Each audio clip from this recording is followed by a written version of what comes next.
नमस्कार, मैं हूं प्रभाकर मिश्रा। हाथरस मामले में सुप्रीम कोर्ट में आज सुनवाई होनी थी।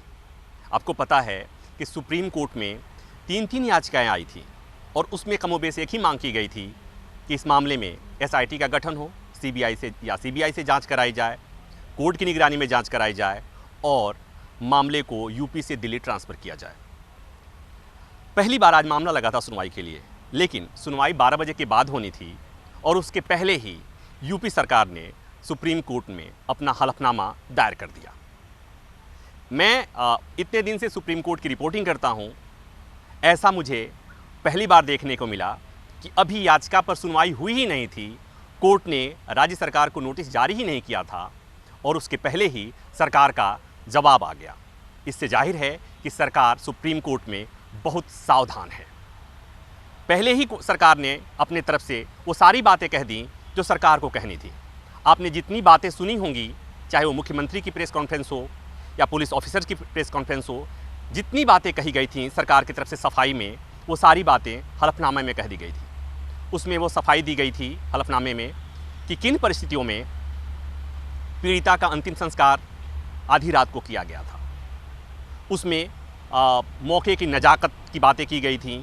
ये बात की गई थी कि अगर सुबह तक अंतिम संस्कार के लिए डेड बॉडी को रख दिया गया होता तो किस तरह से स्थिति बिगड़ने की आशंका है। वो तमाम बातें हलफनामे में कही गई थी। उसमें ये भी बात कही गई कि किस तरह से कुछ राजनीतिक पार्टियां सियासत के लिए मामले एक एजेंडा के तहत मामले को तूल दे रही हैं और साथ ही साथ मीडिया पर भी आरोप लगाया गया कि मीडिया का कुछ सेक्शन ऐसा है जो इस मामले में स्थिति को बिगाड़ने की कोशिश कर रहा है। ये बातें तमाम बातें हलफनामे में कही गई थी। उसमें ये भी कहा गया था कि उस समय जो इंटेलिजेंस रिपोर्ट थी उसके मुताबिक रात में ही दाह संस्कार करना ज़रूरी था, क्योंकि अगले दिन बाबरी मस्जिद में फैसला आना था, राज्य में कानून व्यवस्था की स्थिति भी देखनी थी। इसमें जो एक महत्वपूर्ण बात कही गई हलफनामे में, जैसा हलफनामे के बारे में पहले आप जान लीजिए, वो ये होता है कि हलफनामे में कोई बात झूठ नहीं कही जाती, क्योंकि वो अलग से परजुरी का मामला बनता है। इसलिए कोई भी व्यक्ति या सरकार सुप्रीम कोर्ट में हलफनामा दायर करती है, हाई कोर्ट में हलफनामा दायर होता है, तो उसमें बातें सही सही ही लिखी जाती है।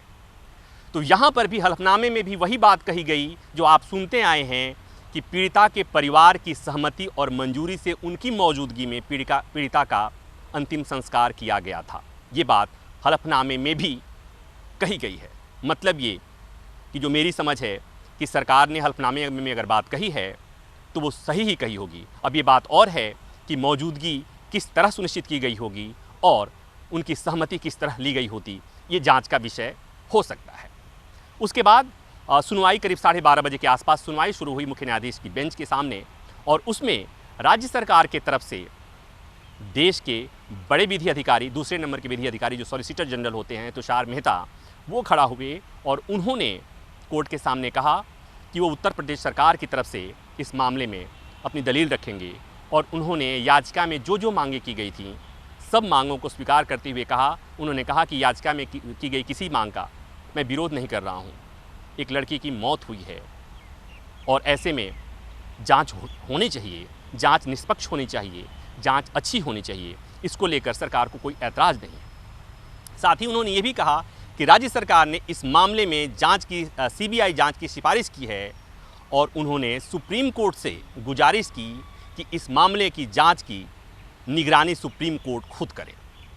आप समझ सकते हैं कि राज्य सरकार की तरफ से इस तरह की बात कहना बहुत कम ही मौक़ों पर सुनने को मिलता है। मतलब ये कि इसे कहते हैं कि दूध का जला छाछ भी फूंक फूंक कर पीता है।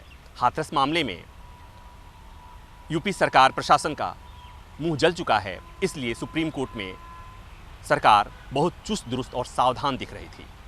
कोर्ट ने याचिकाकर्ताओं के लोकस पर भी सवाल उठाया, लेकिन साथ ही कोर्ट ने कहा कि ये एक बहुत ही शॉकिंग इंसिडेंट है, इसलिए उस मामले की सुनवाई सुप्रीम कोर्ट कर रही है। उन्होंने ये भी कहा, कोर्ट की तरफ से सीजीआई ने कहा सुप्रीम कोर्ट की तरफ से कि ऐसा नहीं किया जा सकता क्या कि इस मामले में पहले हाई कोर्ट सुनवाई करे और उसके बाद सुप्रीम कोर्ट, ज़रूरत पड़े तो सुप्रीम कोर्ट सुनवाई करे। जैसा आपको पता है कि हाई कोर्ट ने पहले से इस मामले में संज्ञान ले रखा है और राज्य सरकार से जवाब भी मांगा है। लेकिन सुनवाई के दौरान इस तरह की बातें आई कि कोर्ट को भी लगा कि इस मामले में सुनवाई करनी चाहिए और कोर्ट ने जो पीड़ित परिवार है उनकी सुरक्षा को लेकर सवाल किया और राज्य सरकार से उस सुरक्षा को लेकर हलफनामा दायर करने को कहा।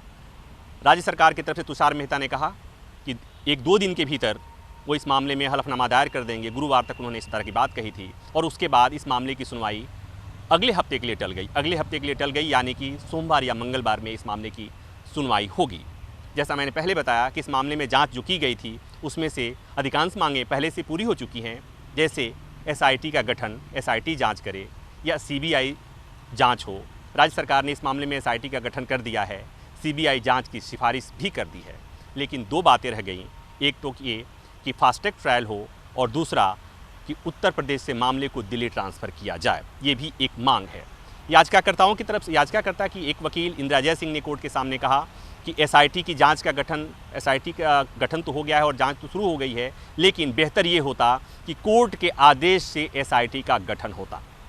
दोनों में अंतर समझ लीजिए कि वो जो एसआईटी का गठन हुआ है उसमें जो अफसर होंगे, अधिकारी होंगे, सामान्यतया राज्य सरकार के पसंद के होते हैं और कोर्ट जब सिफारिश करता है तो उसमें कोर्ट अपने हिसाब से नाम रखता है।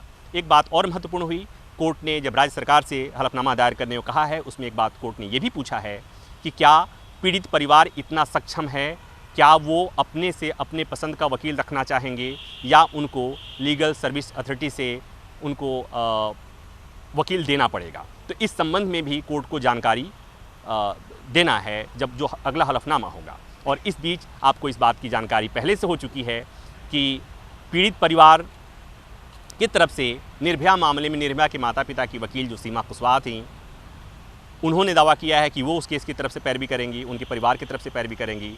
और उसी मामले में, निर्भया मामले में जो हत्यारों के वकील थे एपी सिंह, उन्होंने दावा किया है कि इस मामले में जो आरोपी हैं उनके तरफ से वो शायद पेश होंगे।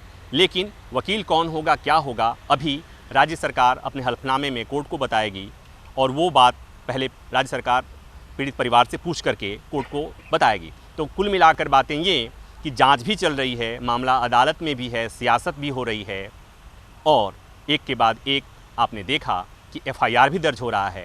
राज्य सरकार ने कोर्ट में ये बात कही कि कुछ इस तरह के प्रयास किए जा रहे हैं राज्य सरकार को बदनाम करने के लिए और इसमें विपक्षी पार्टियों के साथ साथ मीडिया का एक धड़ा भी शामिल है। ये बात कोर्ट में कहने का मतलब आप समझ सकते हैं। और यूपी में एक के बाद एक एफआईआर जो दर्ज हो रहे हैं और अब तो सुना है आपने, हमने भी सुना है कि इस मामले में ईडी भी जांच करेगी कि किस तरह से घटना के पीड़िता की मौत के बाद किस तरह से तत्काल वेबसाइट्स कुछ बनी और वहाँ पर कुछ मनी लॉन्ड्रिंग और पता नहीं और तमाम चीज़ों की बातें हो रही हैं। तो जो भी होगा जांच से ही सामने चीज़ें आएंगी और अगर सुप्रीम कोर्ट की निगरानी में जांच होगी तो शायद चीज़ें क्लियर सामने आ पाएंगी और जिसे हम कहते हैं दूध का दूध और पानी का पानी हो पाएगा। हालांकि बहुत कम लोगों को भरोसा होगा कि आज के समय में किसी जांच में दूध का दूध और पानी का पानी होता है, लेकिन इतना तय है कि सुप्रीम कोर्ट की निगरानी में अगर कुछ होता है तो थोड़ा बहुत मिलावट बच जाएगा, ज़रूर बच सकता है, उसकी संभावना रहेगी, लेकिन बहुत सारी चीज़ें सामने साफ साफ आ जाएंगी। तो अभी तक जितनी जानकारी थी मैंने आपको बता दिया। कैमरे के पीछे उमेश सिंह हमारे सहयोगी हैं। वीडियो आपको अच्छा लगा ही होगा, इसलिए कि हाथरस मामले में सबकी रुचि है और सब लोगों को लगता है कि जो कुछ भी हुआ पीड़िता के साथ, जिस तरह से आधी रात में उसका अंतिम संस्कार किया गया, उसे किसी भी तरह से उचित नहीं ठहराया जा सकता है।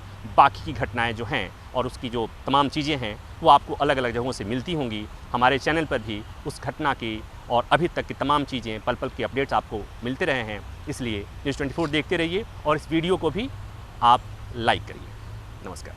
नमस्कार, मैं हूं मानक गुप्ता। अगर आपको हमारा ये वीडियो पसंद आया हो तो इसे लाइक और शेयर जरूर करें और हाँ, हमें सब्सक्राइब और फॉलो करना ना भूलें ताकि आप देश और दुनिया की कोई खबर मिस ना करें। तो जुड़े रहिए हमारे साथ और देखते रहिए न्यूज़ 24।